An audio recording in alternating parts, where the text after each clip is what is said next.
This is the story of a fisherman, Nong Jose. Armed with his bugsai and fishing net, he sets out to sea every day with the hope of getting a good harvest. Day in and day out, he paddles, tireless and hopeful. His family depends on him to put food on the table, enough to last them for the day. The next day, he paddles again. Nong Jose hopes and dreams of a bright future for his family. Nong Jose has fears as he journeys into the sea, for the future brings about uncertainties.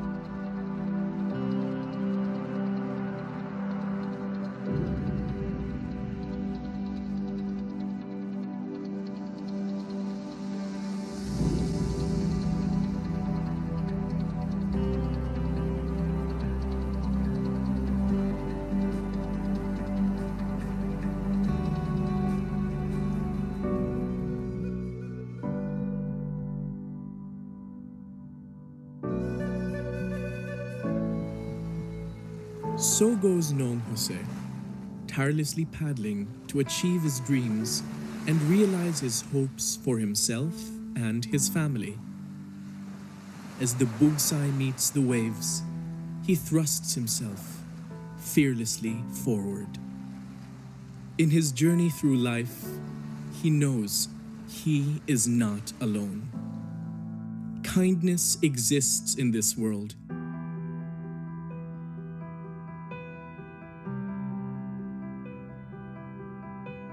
Evident in the many happy faces of people around him. Today is a beautiful day.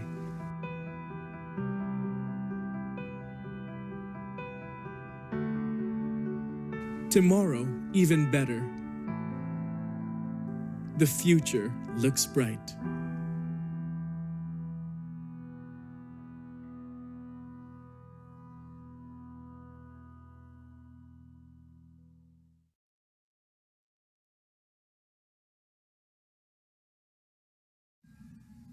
God Almighty, thank you for bringing us together during this unprecedented and challenging time. We ask that as we move forward as a community into the next normal, you give us the strength, patience, and wisdom needed to overcome these trials and rise above the pandemic. We pray for our present-day heroes who are on the front lines fighting against the virus, those who have become sick, and those who have died. May they have eternal rest. For those of us who are holding on to hope, please give us the grace to never give up. Dearest God, heal our land. Amen. Maayong hapon kanatong tanan, and thank you for joining us here today. Welcome to episode number 9 of the Rafi's Restart webinar series, which aims to provide practical information that will help our community not only survive but to thrive in the next normal. So let me start off by introducing myself. My name is Jackie Clavin, and I work for the Ramona Boitis Foundation Incorporated, also known as Rafi. So the Restart webinar series is aligned with Rafi's vision of touching people and shaping the future. And in this series, we have been discussing a variety of topics which are relevant to our lives in the new normal. So we've had a lot of experts and resource persons to talk about a lot of topics such as our mental health, our physical health, and how we can prepare now for the things to come in the new normal. We aim to empower our viewers with information so that we can become more aware and more confident as we transition into the next normal. So we all know that COVID-19 is a real risk for everyone, but there are certain groups such as the elderly and the immunocompromised that are especially at risk of contracting the virus. So cancer patients, since their immune systems are weakened due to the treatment, fall within the stage they are at in their treatment. It is still critical that they continue treatment on the advice of their doctor. The question then becomes, how do cancer patients balance these risks? On one hand, they need to continue their treatment for their well-being and their recovery. On the other hand, they really need to ensure their safety by taking precautionary measures, considering these treatments often take place in hospitals, no, which that makes them at risk of contracting COVID-19. So mana ang reason Rafi Eduardo J. Aboiti's Cancer Center, or also known as EJAC, has brought us this episode today entitled Cancer and COVID-19 Treatment and Care Amidst the Pandemic, so that cancer patients, as well as those who are caring for cancer patients or maybe their friends and relatives, are aware of how patients now proceed and ensure precautionary measures are taken. So our cancer center advocates for awareness about all types of cancer, prevention and screening measures, and then also knowing that early detection saves lives, right? That's our advocacy with EJAC. So to make our episode a little bit exciting and engaging this afternoon, EJAC will be sponsoring breast cancer screenings for 4 lucky viewers. And in order to win one of these screenings, I'll be going over the mechanics. So number one, the first step is you need to share this webinar on your personal Facebook page. You can do so by clicking the share button at the bottom of the video now, and you can just share this to your Facebook page. You will need to tag 5 of your friends to encourage them to watch this webinar with you, know, because we have a lot of good information here this afternoon. And then once you have shared this and posted this on your Facebook page, tagged 5 of your friends, you will need to take a screenshot of your post. So if you're on your cell phone, take a screenshot. If you're on your laptop, you can do a print screen as well. And then you will need to post that screenshot in the comments section of the Rafi Facebook page. So we are cross-posting on CD and digital, and we are cross-posting on the Alcantara Memorial Hospital Facebook page in Dalaget, Cebu. But we will need you to post your screenshot on the Rafi main Facebook page for it to be counted, no? And so the first 4 viewers who are able to comply with all of the guidelines will be contacted later on by our EJAC team for a free breast cancer screening. And as of now, our capacity is to provide these breast cancer screenings to people based in Cebu. So these were primarily for our Cebu viewers, although we do recognize and thank all of our viewers who are watching outside of Cebu province. Thank you for joining us this afternoon. So we hope that you will engage. We hope that you'll be sharing this webinar on your Facebook so that more people will be able to see. And so we'll just proceed. No, we're very thankful to have our speaker here today. Her name is Dr. Jemela Osorio Sanchez. She is a medical oncologist, and she's here to provide some advice to our cancer patients amidst this pandemic. So I'll give a little bit of background. Dr. Jemela graduated from the Cebu Institute for Medicine and had her residency training in Perpetual Socorro Hospital, which is based here in Cebu City. She then underwent her fellowship training in medical oncology in St. Luke's Medical Center in Quezon City. So right now, she practices as a medical oncologist in Perpetual Socorro Hospital. But during the pandemic, she actually set up a clinic in her hometown of Dalaguete, Cebu, to provide easier access to cancer treatment for her patients in southern Cebu. She is also a member of the Philippine College of Physicians and the Philippine Society of Medical Oncologists. So without further ado, we will proceed with Dr. Jemela's presentation. So stay tuned. And again, if you have any questions for Dr. Jemela,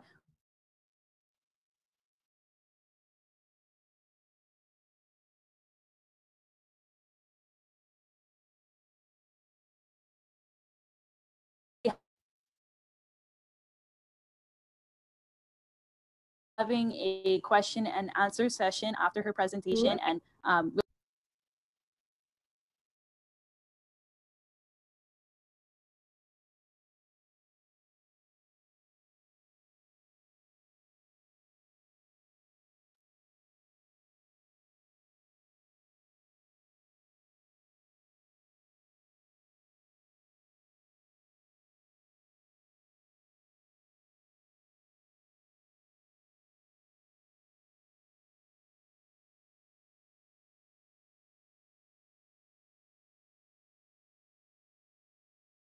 Jemela Osorio Sanchez. I'm a medical oncologist from Perpetual Sucor Hospital.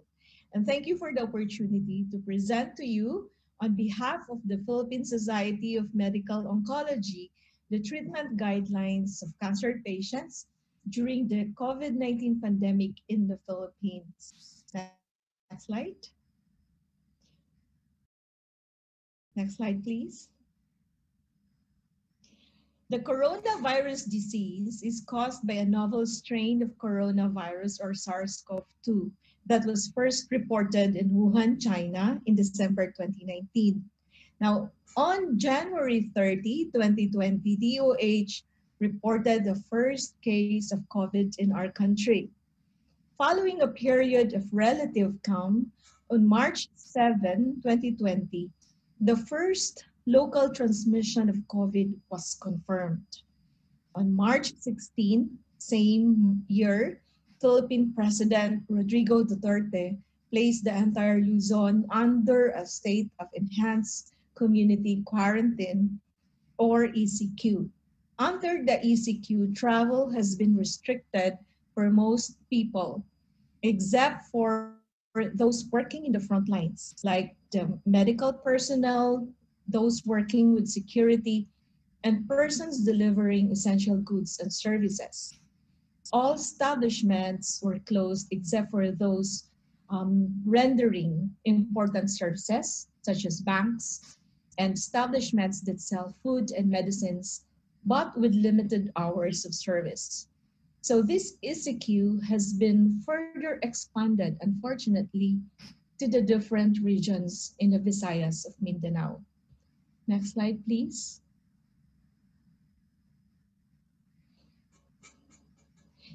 Previous data from China showed that older adults and immunocompromised patients, such as cancer patients, are at high risk or higher risk of getting the infection from SARS-CoV-2. And they have also a higher risk of developing more severe complications. This risk may be attributable to the state of the patient's underlying malignancy, or to the treatment that they are receiving, or even both. A study that was done in China suggested that patients with cancer are not only more susceptible to be infected by SARS-CoV-2, but they are also at increased risk of severe respiratory infection, or SARI, as compared to patients without cancer. Furthermore, a history of chemotherapy or surgery in the month preceding the infection was noted to contribute to the risk even more. Next slide, please.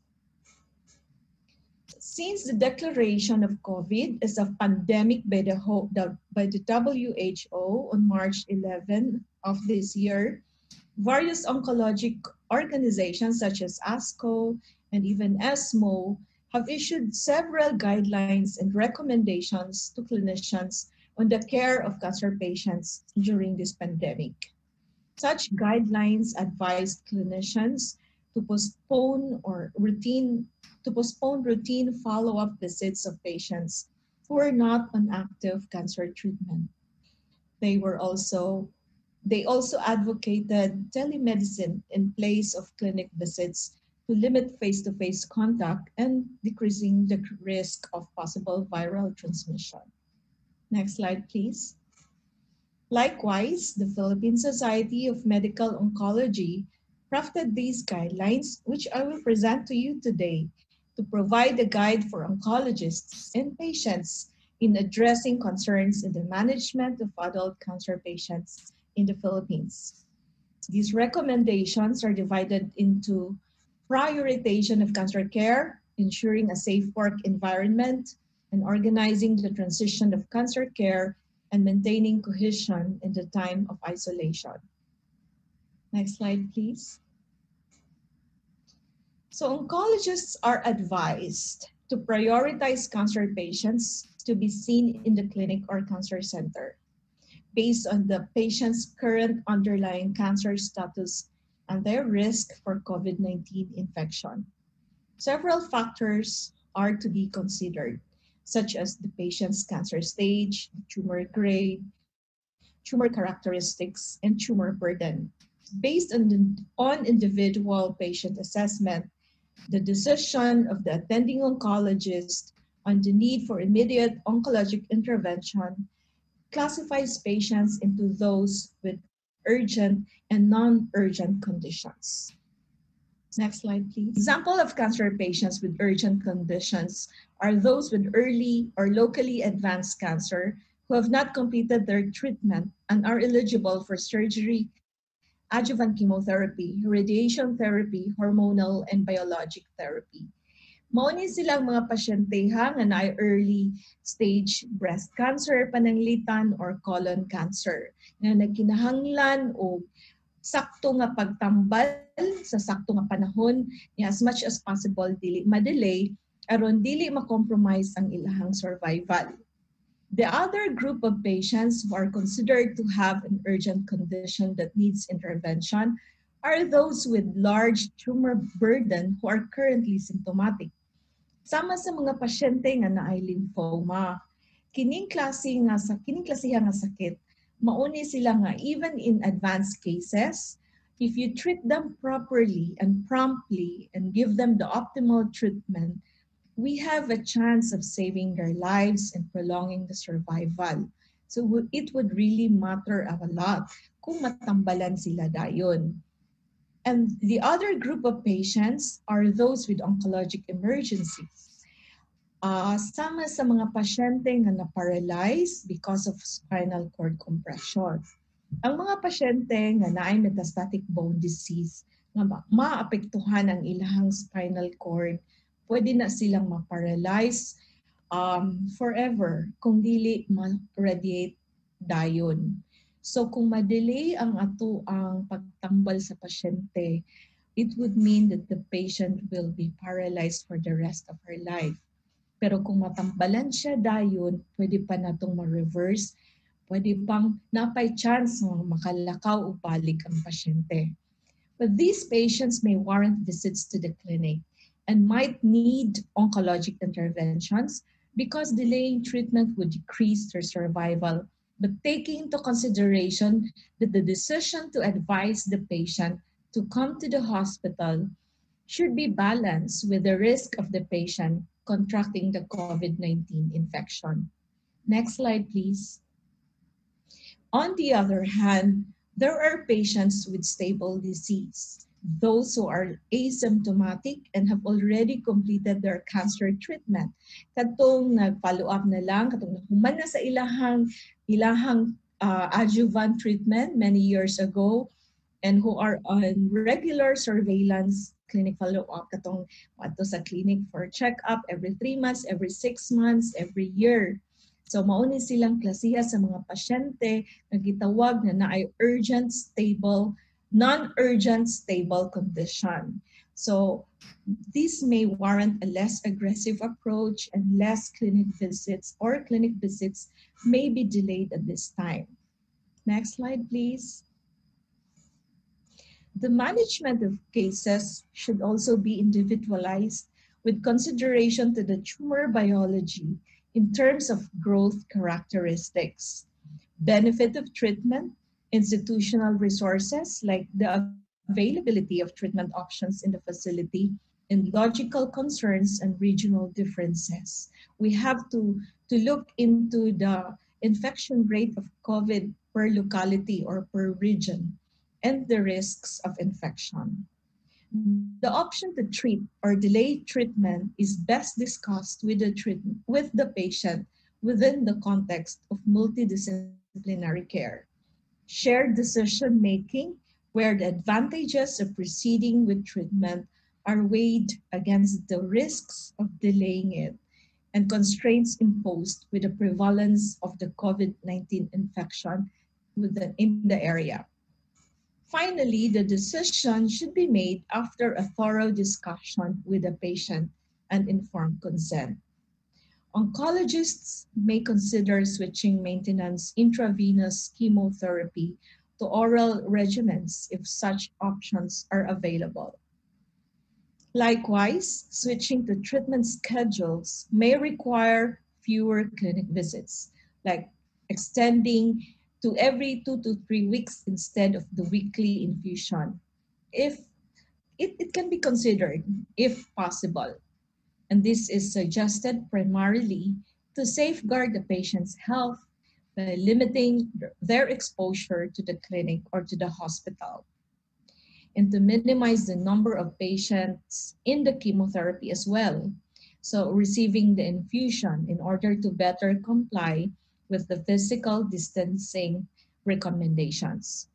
And lastly, patients who have completed direct treatment and are on surveillance should be encouraged to shift to technology platforms that allow remote consultations, such as telemedicine or phone call, to facilitate continuation of care. DOH has come out with guidelines governing the use of telemedicine and electronic prescriptions in order to allow continuity of care while at the same time safeguarding data privacy. Next slide, please.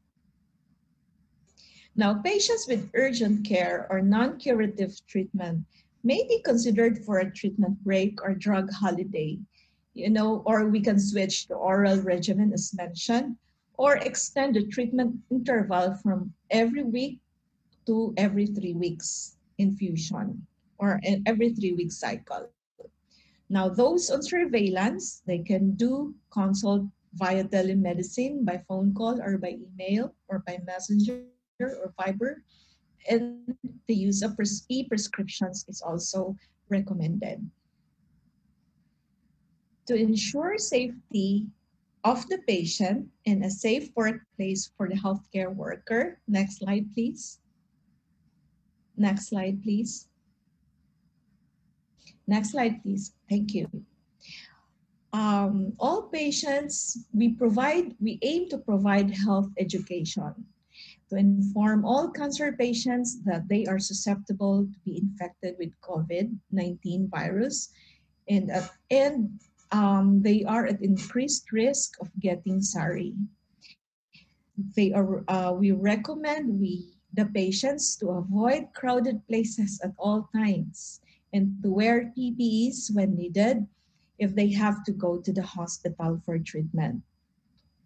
They also are encouraged to inquire with their oncologists regarding telemedicine and phone call consults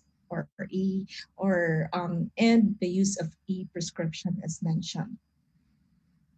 We always encourage everyone, not just the patients, to practice proper hand hygiene, always do social distancing, and contact the relatives and avoid contact with relatives who are infected with COVID, of course. Next slide, please. Precautions to ensure a safe workplace are always recommended. Number one, by controlling foot traffic and limiting one entry and one exit point only, and setting up a triage or screening system in the hospital, strictly enforcing physical distancing always, and the wearing of appropriate personal protective equipment in the workplace, and always proper and frequent hand washing. Patients are screened remotely over the phone for symptoms of COVID-19 infection prior to their scheduled visits and promptly advised to seek appropriate care if symptoms are present in accordance with the National Health Department guidelines. Next slide, please.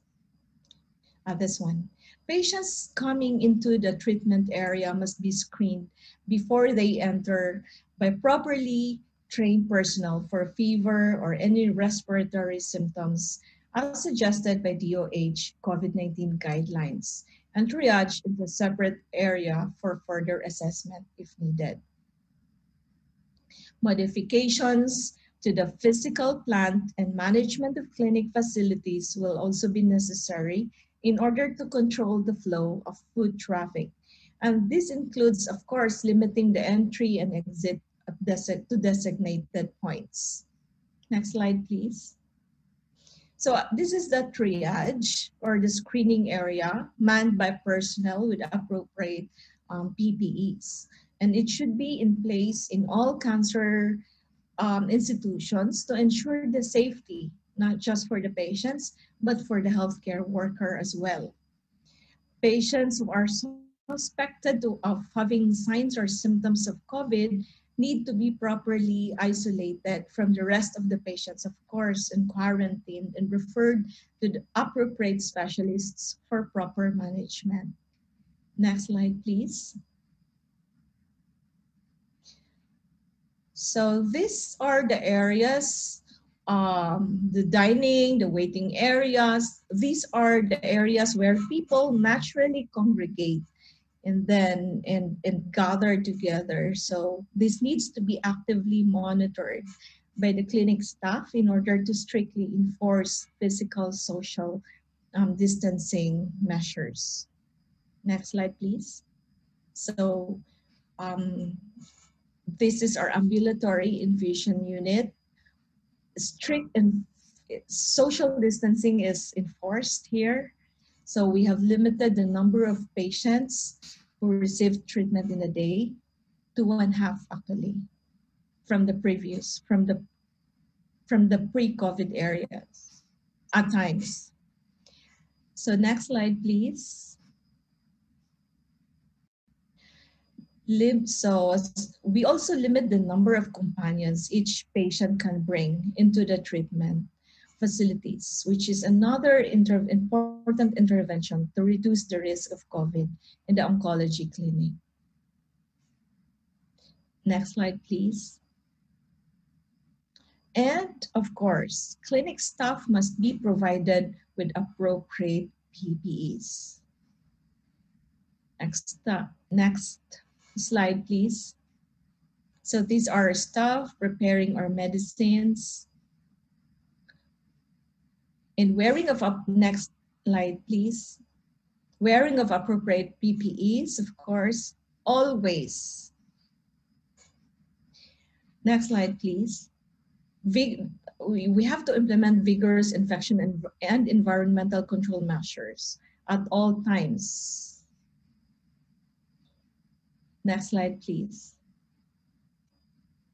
So, utmost importance to maintain communication always in these times. Next slide, please.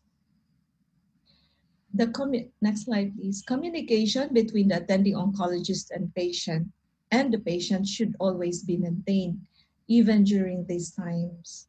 No, in the Philippines, cancer treatment centers are concentrated in highly urbanized areas such as Metro Manila, Metro Cebu, Iloilo, Davao.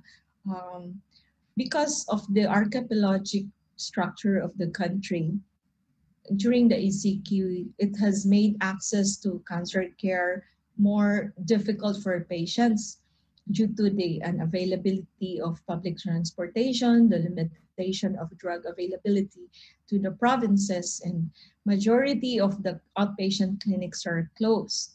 Most of the hospital logistics and manpower are channeled also towards the treatment of COVID-19 during that time, and hospitals are turned into, most of the tertiary and referral hospitals will turn into COVID centers. Next slide, please. So it is therefore of utmost importance that oncologists maintain communication with cancer patients. So whether through SMS or other communication platforms such as email or social media to discuss their their medical concerns and treatment options. A key challenge during this time is uncertainty and the anxiety that arises from it. So open lines of communication with your doctor will help to allay the fears of the patient and avoid feelings of abandonment. So whenever possible, the help of mental health professionals may need to be enlisted in order to properly address patients' concern.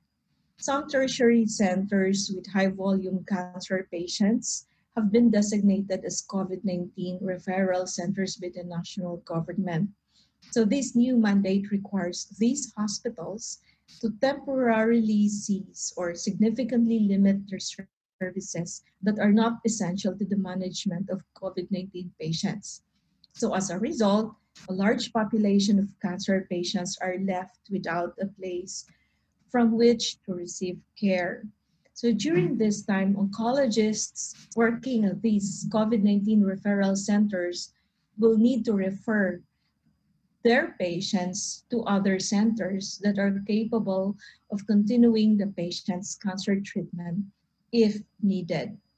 And furthermore, cancer centers located in non-COVID-19 referral in non-COVID-19 referral centers should assume care of these patients during this time of emergency. So despite these challenges, oncologists continue treating patients via the multidisciplinary approach and offer the best available treatment options after consideration of the available resources. Next slide, please. So this is my last slide. In conclusion, cancer patients are more susceptible, we know that, to COVID-19, and they have a higher risk of having severe complications. An exposure of these vulnerable patients to the clinics or to the hospitals should be minimized as much as possible. The risk-benefit balance for cancer patients during this pandemic should be discussed.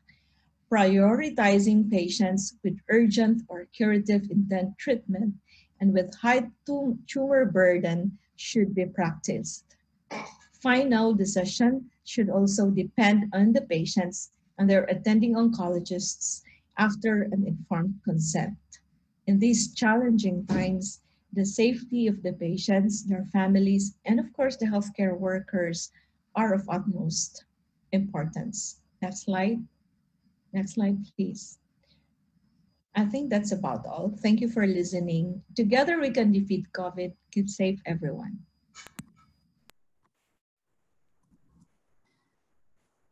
Thank you so much, Dr. Jemela, for your presentation this afternoon. And welcome, Doc. We are so happy that you were able to join us here today for the webinar and to give your presentation. How are you doing today, Doc? Thank you, Jackie. Good afternoon. Maayong hapon kaninyong tanan. Magandang hapon po sa lahat ng nanonood.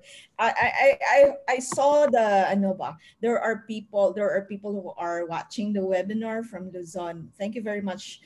And thank you, Jackie and Sir Ronald and everyone from Rafi for inviting me, for having me. It's my pleasure to talk about cancer in these times of the pandemic.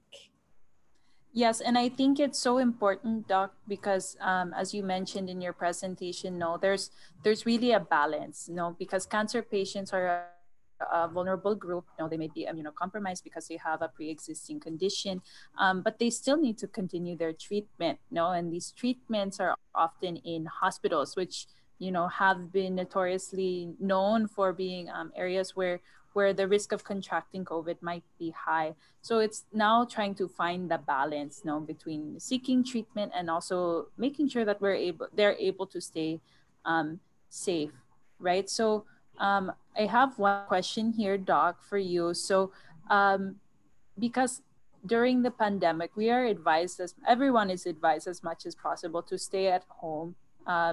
And to avoid going out unnecessarily. But cancer patients are especially, they're really discouraged from going out more than needed. So this can affect mental health. And mental health, as we know, is really an important part of the recovery process for cancer patients. So is there any advice that you would give to cancer patients, Doc, who are recommended to stay at home in order to take care of their mental health and their emotional well-being? Thank you, Jackie, for that question. It's a very important question, not just for our cancer patients, but for everyone actually. For you, for me, for the frontliners, for everyone who are, I think the whole world is being told to stay at home because that's the safest place to be. No? So it's okay to stay at home for a day or two, for the weekend, for a week. But if you are told to stay at home for 6 or 8 months or indefinitely, it really causes a lot of negative feelings, depression, agitation, anger, even PTSD. So some patients, all those negative feelings, especially for our patients with cancer. Now, if you have cancer, Manggod, these are patients who are, I consider them special patients. All patients, every one of us are special, no? But if you have cancer, Manggod, it creates a stigma, not just for the patient, but for the family. And then if you are being told that you cannot continue your follow-up, you cannot continue with your treatment, or you cannot even start with your treatment, then it creates a lot of negative emotions, angers, fears of dying, anxiety, depression, and everything. So during these times of the pandemic, everyone is told to stay at home. Now, staying at home, so daghan kaayo na og kanang mga negative, as I've said, no? So what do you do to decrease these feelings of negativity? For those patients who have been on remission, or those who have survived cancer and have finished their treatment for many years na, then there are mga survivorship mga programs ba, mga we have, you can do yoga, you can exercise at home. Exercise actually can decrease the risk of dying by more than 50% in early breast, early colon, early lymphoma patients, no? Lymphoma patients who have survived. So you can do exercise, walk at home, walk around your neighborhood, but don't forget to wear your mask if you go out of the house, no? Kaya makasabantaan ni sa ato ang gobyerno if you go out. But if you have, I tell my patients to log on to YouTube for kanang mga walk at home channels, YouTube channels. There's one that I I I also do in my spare time.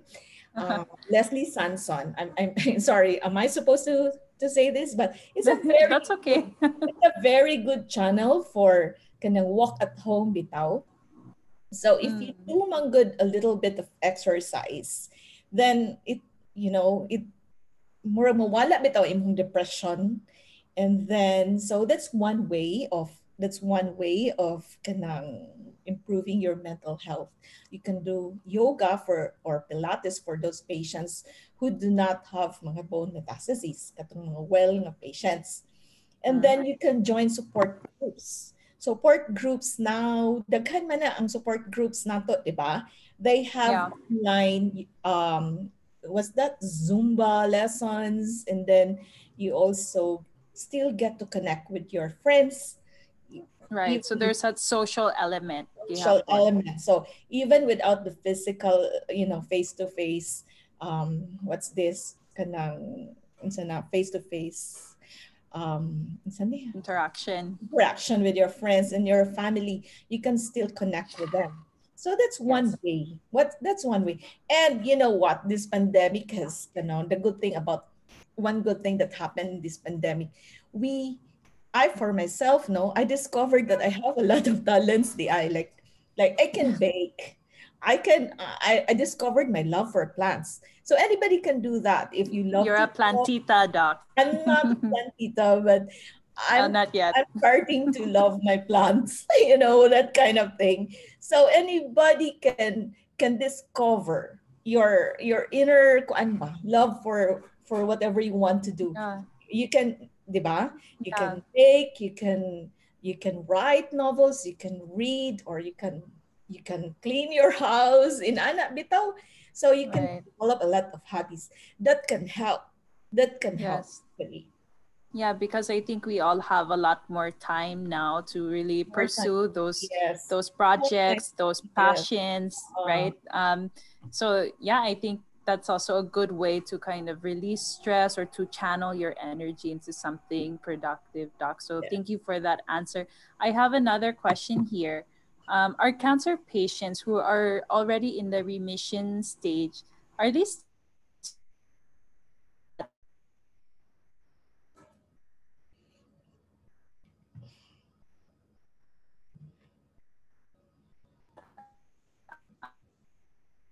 house? As at such a high. Hello, Doc. Sorry. Sorry, I Yeah, think I had sorry. a little bit of a lag. Were you able to hear the question? Um, Sorry, can you say that yeah, again? I'll repeat it. Sure. So, are cancer patients who are in remission still at high risk if they go out of the house? Not everyone, everyone of all of us are at risk for getting the infection. More so Mm-hmm. with patients who have been on chemo, especially recently. The study shows that patients who've been on chemo for the past month have a higher risk of, contracting the disease and getting a more severe infection compared to those who have finished or have who have finished with their treatment many years ago. Mm-hmm. So they are still, the question is, are those patients who are in remission still at risk or high risk for getting? Not everyone. The studies, as I've said, not everyone. It will depend on the immune system of the patient actually, Mm-hmm. because we have different makeups of our immune system. Some patients recover quite quickly after their completion of treatment. So meaning ang immune system nila makabalik after a month or two, and then they get back to normal. But some patients, even if they have completed their treatment many years ago, their bone marrow is still very weak. We call them public kay Mm-hmm. mukhang bone marrow dugay kay makarecover. So these are the Oh, patients who are at risk for getting an infection, not just with COVID-19, but with any kind of infection that you okay. get from the environment. And then there are patients who are on active treatment. Of course, they are at high risk for getting an infection anywhere at any time. And those who are on immunosuppressive treatments, not just with cancer treatment, not just those who are receiving cancer treatment. Kana bitang naka-steroids, even katong mga transplant patients, bitaw, they are taking immunosuppressive. So these are the medicines that suppresses the immune system. So get if you get exposed to any infection, especially karon with the COVID-19 virus, then of course taas gid kayo ang imuhang risk of getting that disease. But as I've said, not all cancer patients are at higher risk. Higher risk. I am saying higher because all of us are actually at risk of getting the Right. infection. So Correct. not all cancer patients are at higher risk of getting a more severe infection. Daghan man gud kayong mga from my own experience, no, as a medical oncologist here in our region. I've had a lot of patients who unfortunately contracted the disease since Oh, March, and then so it's a very personal thing for me. I've some patient, but most of them survived. Most of that's them good. survived. But those who did not survive are those who were on current treatment. And Mm, they got it from the community, from their houses, from their homes in Anak Bitaw. So always kanang, I don't know how to do this. Basta mangugat na lang me just to remind the patients to be very, very careful to protect yes. themselves in Anak. Correct, Doc. And I think not only for the patients, but it's also for all of us who may have we're living with someone with a pre-existing condition, or we have a neighbor or something. It's also just being very aware know and being aware that we can be a carrier or contribute to the spread, and being very sensitive no to their situation, because I think none of us would want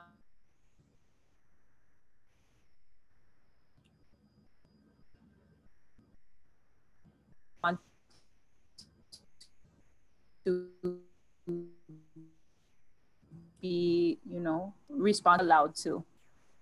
Are they allowed at this point, doc, to have someone to go with them? While on chemotherapy, Yeah, for monthly treatments. we That's allow, what the question we're is. actually limiting the number of patients, the number of companions that the patient can bring Mhm. into our clinics or into the infusion units, of course, to decrease the risk of infection transmission of the virus. So we allow only one, only, and then in the clinics. But in the infusion units, they are allowed to come in for us only if they are needed. So most we instruct the companies, the SOs to stay outside to wait for the patient while they're having their chemo. So we really limit the number of what's this companions to come Okay. inside the unit. Yes. So, and I think, just because of all of the social distancing protocol and other COVID-19 Yes. precautionary measures, that would also fall under that. There's also a question here. I might rephrase it a little. The original question is, Doc, is there a hotline na pwede kaming tumawag for emergency concerns? I don't know if you have a hotline number, no, but I also think the question is, what would you advise a cancer patient to do in an emergency situation, like especially if there are limited transportation available, or knowing that emergency rooms, there might be a risk that they contract COVID. How would you advise them to handle a medical emergency during these times? That's a very important question, Jackie. Thank you for asking that question. So actually, no, in these times of the pandemic, it's very important that the patient continue their communication with the doctor. I think almost all of us, all the medical oncologists, we have a connection. We karon man good we practice telemedicine, so it's easier for the patient to communicate with the doctor. So either by phone call, by text messaging, by Viber, that's what we Mm-hmm. advise for as long as the patient is stable and there's no or especially if the patient needs urgent care. So always communicate with your attending medical oncologists. Usually we do not, the hospitals here do not have special hotlines for not like abroad bitaw. Abroad, for example, each institution, each hospital has a particular hotline where patients can call anytime if they need them. But here, Mm-hmm. Manggod, we have private practices, and in our practice, we have most of our patients, if not all, have our contact numbers, so they can always contact us. Now, when the question of when it is safe to go to the emergency room, so we do not advise patients to go to the emergency room unless it's really needed. Of course, if they are in a situation that needs urgent care, like, diba? So they have to go to the emergency room. But most of the hospitals now, the emergency rooms are divided into the clean, or they have isolation. They have Mm-hmm. an isolation room for kanang patients um, with who are suspects for COVID infection, and once they have a negative swab, RT-PCR swab, then they will be placed in the clean ER. So that's about it. With the problem during the pandemic, no, especially katong nag-ECQ bitaw ta diri sa Cebu, Oh, transportation. Now, it's yes. very hard, even if you have a car, how much more for those who do not have their own vehicles. It was Right. very hard to go to the hospital, even for immediate, for urgent care. So because of the checkpoints, everything was so strict. So mao na ang ato ang kanang, it's one of the kanang things that maybe we have to improve on, and I hope we will not go back to that situation again, because it's very hard to live with that situation. But if Yes. ever Simbako there is another ECQ that will happen in our lifetime again, then I hope that um kanang we get kana bitang we organize a transportation for some patients, but that we have to improve on. I don't know about Yes. how to do that, because we cannot rely on the government all the time. At all times, di ba? They have a I mean, lisod sad kaayo nga tanan na lang ato na lang ipasa sa government, that the LGUs. And then there are private sectors, private individuals who have kind hearts, or who are kind enough to offer assistance. For the healthcare workers, they are provided with a bus, Shuttle. shuttle buses, so to help transport the healthcare workers. But for the patients, it's still a very Lisod, challenging no? thing. Lisod Lisod. kaayo na. Yeah. Lisod kaayo na. I think a good rule of thumb, doc, though, is for any medical emergency is to have your local LGU, whether that's the municipality or the city or the barangay, to have their hotlines saved so that in case you needed to use an Actually, ambulance or there or are hotlines. There are hotlines, I think, yes. also LGUs and kuan that anybody, all the patients can call. Yeah, so it's important to have those noted down for any case of medical emergency. No, we have another question, Doc. I'm going to rephrase it a little bit. Or here we go. I am a thyroid cancer survivor. Last January 2020, I had my sono mammo in one of the hospitals in Cebu. I was advised to have a repeat sono mammo after 6 months. Kay naa nakita gamay nga mass, but because of COVID, I did not make my follow-up. My question is, pwede ra dili ko mobalik dito sa hospital but sa HP or LS Prime, which are, other medical tech clinics for lesser exposure to COVID? Actually, kana siya is it's a very valid question. Mao gid na siya ang usual that keeps bugging the minds of everybody, no? Karon almost all our patients. Is it safe to go out for surveillance follow-up? So karon man good stratify man good na.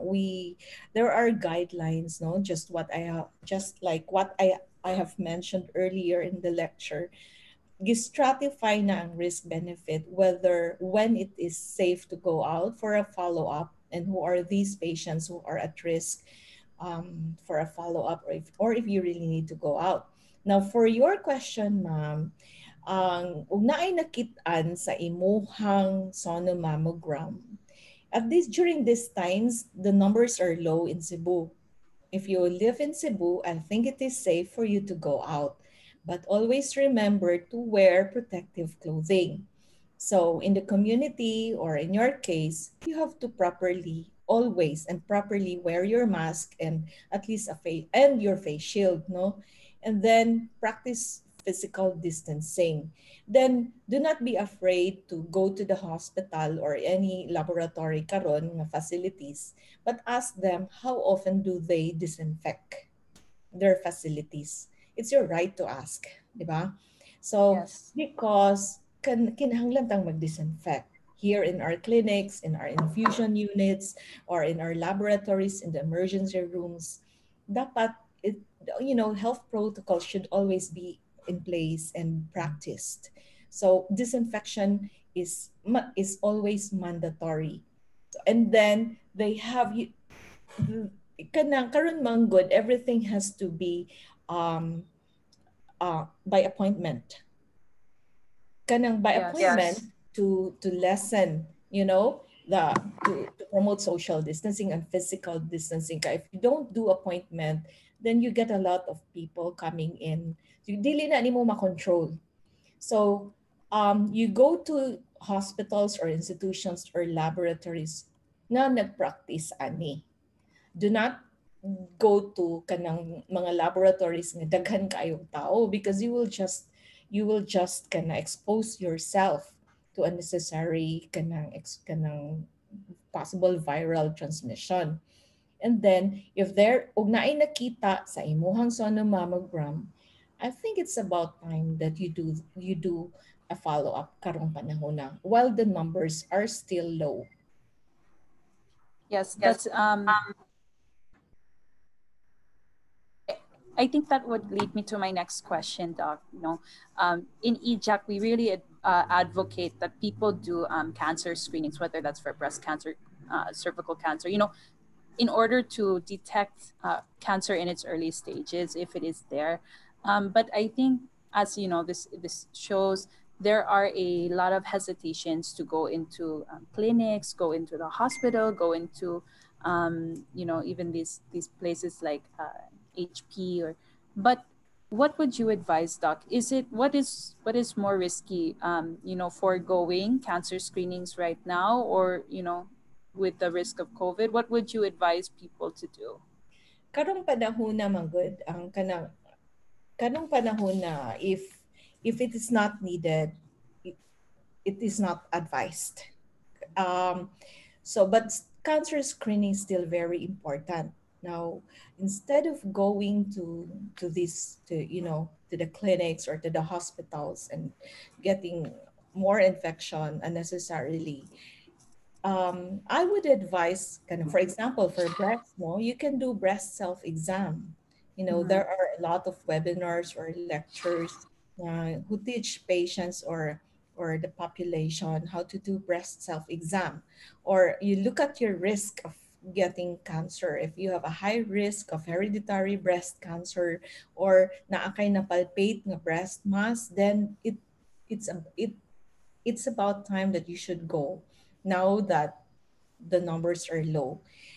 But if you are average risk or low risk for getting cancer, then we can wait for that. We can forego cancer screening until we are sure that the risk of getting the infection is really very low. And I have one last question, for you. This is something we ask all of our resource speakers here at Restart. But my last question would be for all of our viewers who are watching today, what is your takeaway message that you would like people to get from this webinar? Nani Manggod, for my patients, I always tell my patients that you do not fight the battle alone, but these are not ordinary times. If you have cancer, cancer does not sleep. It will not wait for the pandemic to be over. And, cancer will not wait for the pandemic to be over and then before it gets kanang active, and it will shorten the life of the patient. So if you need immediate care, urgent medical care, then do not be afraid to contact your doctor because we are here to fight the battle with you. We are here to help you and guide you get the best medical care that will also protect you. While, you know, health protocols are always in place. Everybody in the hospital, well, everyone in the healthcare industry, it's our duty to protect everyone, no? To lessen the risk of anybody getting the infection while being in the hospital. So if you need your help, contact your doctor. You do not fight the battle alone, but always, always remember to protect yourself so that you can protect others too. That's all. Yes. Thank you very much, Doc, for that ending message. And thank you again for sharing your time and expertise to everyone watching. Today, we had quite a large audience on Facebook, from all over the country. So we're very happy that you were able to impart some of your expertise with us today. So, daghan salamat and have a good afternoon, Doc. Ngayong hapon kaninyong tanan. Sige, so we will move on. No, we're heading towards the end of our webinar. We would like to announce, since EJAC has sponsored two of our breast cancer screenings, for those that registered in advance, we would like to share those winners with everyone this afternoon. So congratulations to Ms. Ayla Michaela Larot from Bogo City, Cebu, and Daisy Lu Ikot of Katman, Cebu. So today we had over 2,000 registrants. So it is quite lucky, that they were able to win that. So our EJAC team will be in touch with you on how you can avail of your breast cancer screening. So I would also like to thank again Dr. Jemela for her presentation this afternoon. We really learned about the unique challenges that cancer patients are facing during COVID-19. We're also learning, even if we ourselves may not be cancer patients, we also still have an obligation to be conscious and know that we can contribute to spreading the virus if we're not careful. So for the benefit of all, we should be very conscious, continue to wash our hands, continue social distancing and taking other precautionary measures to avoid that. So this pandemic has forced us all to change and adapt in various aspects. But Dr. Jemela's presentation has given insight on the specific challenges that cancer patients face. So I hope that everyone today has learned something new. And even if you are not a cancer patient, you can still share this information with your friends or loved ones who may be battling the big C. So this is very important and good information. And since October is Breast Cancer Awareness Month, Rafi's Eduardo J. Aboitiz Cancer Center, also known as EJAC, has been sharing information online in cancer awareness campaign through our Facebook channel so that we can become even more informed and also share this with our loved ones and our social network. The Philippines actually has the highest incidence rate of breast cancer in all of Asia. So it's important that we know we are informed on what we can do to prevent and to catch cancer in its early stages. Our cancer center offers services to fulfill its mission to save those who can be saved. We believe that prevention and early detection is the best way to fight cancer. We offer two assistance programs specifically. The first is treatment assistance. These are the requirements. No, you must be an indigent patient. You must be diagnosed in an early stage of cancer from stage 0 to 2. You must be aged 18 to 65 years old, and you must be a resident of Cebu. So those are our requirements for treatment assistance if you have been diagnosed with stage 0 to stage 2 cancer. And this is not just for breast cancer. This is actually for all types of cancer, as long as it's within that criteria.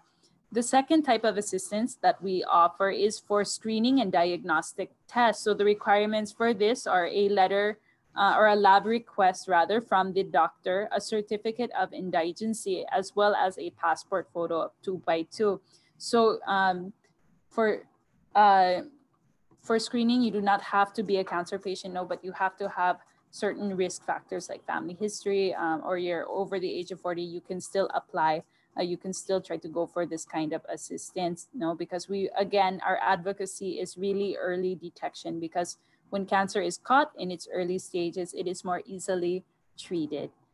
So for more information on how you can apply for assistance from our EJAC program, please be sure to visit and like the Rafi Facebook page. All of this information is also posted there. We've been sharing a lot of information for that this month, so you can just be directed to the Facebook page. And you can also like it to stay up to date for future webinars for Restart. So we hope that you enjoyed today's session. We would like to also acknowledge for the support from DepEd Region 7 through Dr. Salustiano T. Jimenez, who is the Regional Director, and DepEd Central Office through the Youth Formation Division Chief, Mr. Adolf Aguilar. They were really able to spread the word about this webinar to DepEd, and we are so thankful so that this message gets spread across our wide network. And we would also like to thank all of our teachers for tuning in this afternoon. We know that it has been a big month, going back and adjusting to modular learning. And we really would like to thank you for your continued service to our community. We hope you enjoyed today's session. For the announcements, we will be announcing the winners of the Facebook sharing contest later on. We will announce that on our Facebook na lang, and we will contact you with further details about that. So we hope that you enjoyed today's session. We would like to know what you thought of the session, so please take the time to answer our evaluation form so that we can make future episodes even better. We are sharing that link for the evaluation form in the comment section of our Facebook, and please fill that out so that you would be qualified to receive the e-certificate for this webinar. Again, in honor of Breast Cancer Awareness Month, we would like to encourage everyone to stay informed and to be screened because early detection saves lives. In line with Rafi's vision of touching people and shaping the future, we hope that our session today has made you more aware of what you can do amidst this pandemic and how we can move forward together confidently into the new normal. So thank you so much for joining, everyone, and remember to stay safe.